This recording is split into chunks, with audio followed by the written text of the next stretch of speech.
Good morning everybody! Nagbabalik po ang ating vlog. Ayan, at tayo ngayon ay kabibil lang natin ng buhangin for palitada. So bumili tayo ng pinong buhangin. Ang tawag doon ay white sand. At of course, meron akong personal driver na si Micah. Okay, nagbabalik ang ating vlog after 2 weeks of rest. Ay tayo ngayon ay magsisimula na muli para sa ating mga finishing touches. Ayan po, kinain niya ang kabilang linya. Ayan, finishing touches ng ating studio. Kakaliwa. Ayan. At samahan niyo mamaya, puntahan natin yung site. Tignan natin kung ano yung itsura ng site natin pag tinanggal at binaklas na yung mga kahoy doon. Alright? See you later guys! And happy Monday morning!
Kaya po, makinis na ang loob ng studio.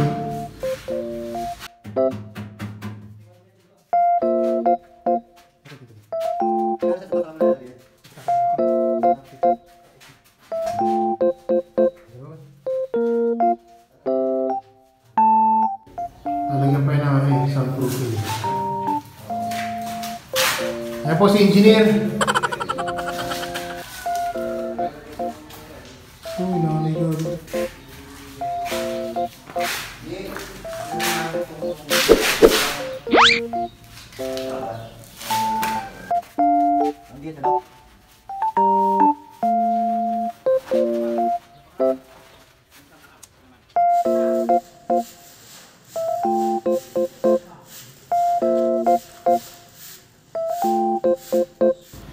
Morning everybody, dito tayo ngayon sa City Hardware at tayo mamimili.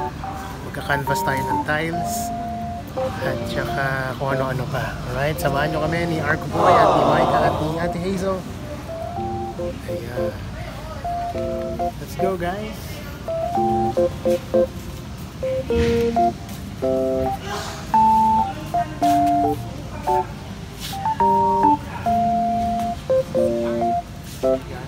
Ganyan.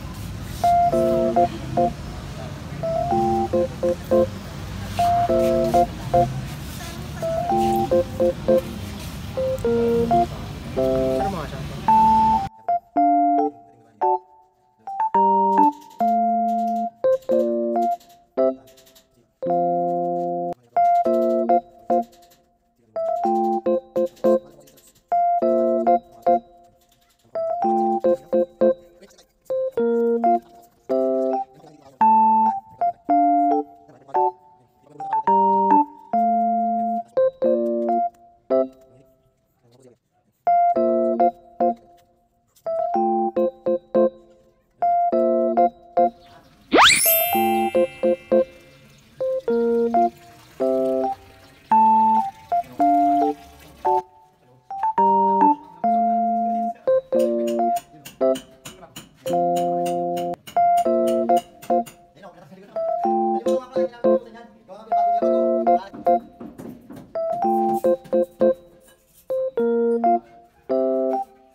Hello everybody! Welcome back to the vlog. Medyo hindi tayo nakapag-usap-usap for the past few days kasi medyo naging busy tayo. Pero nakita nyo naman yung mga videos na mga improvements sa ating tinatayong studio. Marami-rami na ang napalitadahan. Actually, matatapos na yung loob na palitadahan. And I believe right after that ay yung wiring, sabi sa akin, wiring na, and then yung ceiling, and then pagkatapos ng ceiling, yung pintura na yata, saka magko-flooring. Basically huli yung flooring talaga para hindi siya mamantsahan or anything like that. So ayun, isang linggo na maraming natapos tayo at nakakausap na rin tayo ng mga dapat kausapin. For example, yung ating soundproofing materials, may kausap na tayo about that, and ayusin lang natin kung paano ma-deliver sa atin kasi medyo malayo yung lugar nila, sa Paranaque pa sila and wala silang delivery sa provinces. So tignan natin kung paano mangyayari doon. And of course ay kausap ko rin yung mga dati nating pinag-recordan, yung mga may-ari ng studio na yon, yung Samba Pilipinas album natin kung saan ni-record yun, and then yung Tibok ng Puso album before natin ay kausap ko rin yung pinag-recordan natin noon. So nakakakuha tayo ng mga tips paano mga gagawin natin for building the recording studio that we are building. And thank you Lord for giving us the right people and connections na binigay sa atin ni Lord para sa pagtatayo ng ating recording studio, right? So for this week, marami tayong nagawa, and samahan niyo ulit ako next week kasi patuloy ang pagpapagawa natin ng UNL Studios, the home of Samba Pilipinas. Palapit na ng palapit ito kasing lapit ng paparating nating camp. Ang pag-celebrate natin ng Samba Pilipinas 7th year anniversary, yan po ay gaganapin natin sa ating camp na gagawin September 29, 30, and October 1. Sana magkita-kita tayo doon lahat. As much as possible, we would like to see everybody na patuloy ang suporta sa ating Samba Pilipinas. Alright guys? See you again next week for another week of construction. Alright? And always remember that it's all about the you in us, the Christ in us, the hope of glory. Bye guys. God bless you all.